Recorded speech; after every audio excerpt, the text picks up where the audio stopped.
घरबेटी आमा फेरि पुरै महारानी सेट लाएर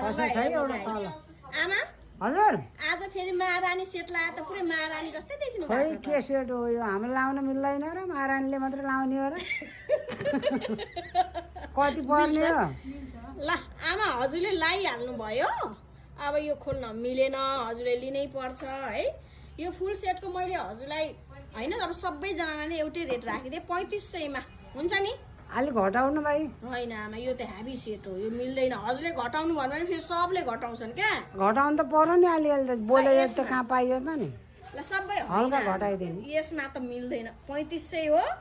यो खुसी खुसी हजुर लानु मैले कति किनिसकेँ कति महँगो गरे त नि मलाई पनि 3500 त ठिक छ आमा सबलाई भनिदिनु त ल 3500 ल 3500 मा यो सेट है टक्क हजुर पाइए दिदी बहिनी हो अब लैजानुहोस् आउनुहोस् लाउनुहोस् सुनलाम भने डर छ भूत ल्याएर लान्छ यही लाउँदा ठिकै हुन्छ ल ल ल यो भूत ल्याउँदैन के गर्दैन टक्क लाएर जता जाँदा पनि सुहाउँछ है मैले लाएँ म बुढीले पनि अब हजुरहरु लाउनु हैन अब हजुरहरूले लाउनु आउनु दिदी बहिनीहरू सबैजना यहीँ आमा छोरी बुहारी जसले लाए पनि सुहाउँछ है आउनु होला ल ल